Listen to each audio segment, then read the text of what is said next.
Un placer saludarlos, Dios los bendiga. Cápsula de la carta a los Romanos, capítulo 3, verso 1 al 2. La palabra de Dios dice así: ¿qué ventajas tiene pues ser judío? ¿O de qué aprovecha la circuncisión? Mucho, en todas maneras. Primero, ciertamente que les ha sido confiada la palabra de Dios. Como punto número uno, podemos ver qué ventajas tiene pues ser judío. Pablo cuidadosamente explica en el capítulo 2 que la posesión de la ley y la práctica de la circuncisión no podía salvar a la persona judía. Entonces podemos preguntarnos, ¿cuál es la ventaja de la nación santa entonces? Después de que conocimos Romanos capítulo 2, verso 11, donde declara que no hay excepción de personas para con Dios. Y el apóstol Pablo sabía las ventajas que tenía Israel hacia los gentiles. Primero dice en el versículo que se le encomendó la palabra de Dios. Luego vemos que otras de las ventajas que el pueblo de Israel tenía, le explica el apóstol Pablo en el capítulo 9, verso 4 de la carta a los romanos, donde declara que no solo la palabra de Dios se le había sido encomendada, sino que también la adopción, la gloria, el pacto, la promulgación de la ley, el servicio de Dios y las promesas. Entonces, ¿qué pasa con las personas gentiles, personas como usted o como yo, que no nacimos propiamente de la nación de Israel? Efesios nos da luz acerca de lo que Jesucristo hizo por nosotros en la cruz. Efesios capítulo 2, verso 11 al 16, el cual dice textualmente: no olviden que ustedes, los gentiles, antes estaban excluidos, eran llamados paganos, incircuncisos por los judíos, quienes estaban orgullosos de la circuncisión, aun cuando esa práctica solo afectaba su cuerpo, no su corazón. En esos tiempos, ustedes vivían apartados de Cristo, no se les permitía ser ciudadanos de Israel y no conocían las promesas del pacto que Dios había dado a ellos. Ustedes vivían en este mundo sin Dios y sin esperanza, pero ahora han sido unidos a Cristo Jesús.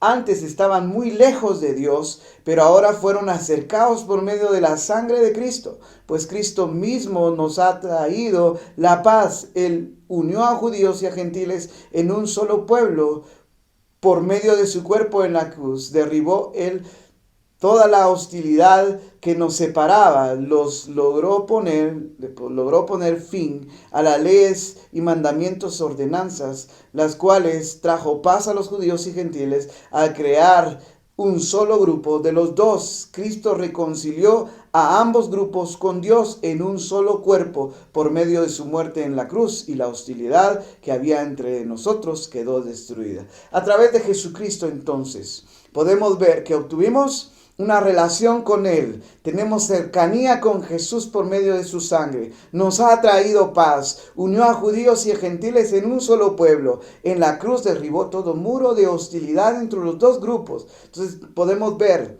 que Dios ciertamente tiene a su pueblo especial, escogido, al cual le dio la palabra de Dios, al cual le dio la gloria, le dio muchos privilegios y muchas ventajas al pueblo de Israel. Pero cuando Jesús viene a nuestro corazón, Dios hizo que la adopción, que la paz, que la relación que podemos tener con Dios Padre fuera hecho a través de su muerte en la cruz del Calvario. Entonces, ¿qué podemos aplicar en nuestras vidas a través de estos versículos? Número uno, ¿qué haremos con la palabra que Dios nos ha dado a nosotros? Deuteronomio capítulo 6, verso 1 al 2 dice: estos pues son los mandamientos, estatutos que Jehová vuestro Dios mandó que os enseñe, para que los pongáis por obra en la tierra a la cual pasáis vosotros a tomarla, para que temáis a Jehová tu Dios, guardando todos sus estatutos y sus mandamientos que yo te mando, tú, tu hijo y el hijo de tu hijo, todos los días de tu vida, para que tus días sean prolongados. Podemos ver entonces que Dios dejó la palabra número uno para obedecerla, para temer a Dios, pero no es un temor de qué es lo que Él nos va a hacer por incumplir o por desobedecer la palabra de Dios. Dios nos ha dado libre albedrío, pero Dios juzgará nuestras vidas. El temor que causa al escudriñar la palabra, sabiendo que en cualquier lugar donde nosotros estemos, Dios nos está viendo. Ese es el temor del cual la Biblia habla. El temor de reconocimiento de su presencia en todo lugar donde nosotros estemos. Número 3, guardarla, atesorar la palabra de Dios en nuestras vidas. ¿Cuándo? No solo cierto tiempo de nuestra vida, sino toda la vida, para que nuestros días sean prolongados. ¿Usted quiere tener larga vida? Obedezcamos la palabra, confiemos la palabra, guardemos la palabra y entonces veremos que nuestros días serán prolongados. Juan capítulo 5, verso 39 dice, escudriñad las escrituras, porque a vosotros os parece que en ellas tenéis la vida eterna, y ellas son las que dan testimonio de mí. La Biblia indica que debemos de escudriñar, indagar, buscar lo que Dios tiene para nosotros. Y obtendremos la vida eterna porque en ella está escrita la vida eterna. Y en ella también se da testimonio de Jesús. ¿Usted quiere conocer de Dios? ¿Quiere conocer de Jesús lo que hizo, lo que ha dicho, lo que hará? Vayamos a su palabra, es la revelación que Dios nos ha dado a nosotros. Segunda de Timoteo, capítulo 3, verso 15 dice, y que desde la niñez has sabido las sagradas escrituras, las cuales te pueden hacer sabio para la salvación por la fe que es en Cristo Jesús. La palabra de Dios te hace sabio en la fe en Cristo Jesús. Gálatas capítulo 3, verso 8 dice, y la escritura, previendo que Dios había de justificar a los gentiles por la fe, dio de antemano la buena nueva a Abraham, diciendo, en ti serán benditas todas las naciones. Dios justificó a los gentiles, a usted y a mí, por medio de la fe en Jesús. Y sabiendo de que Dios le había dicho a Abraham, en ti serán benditas todas las naciones.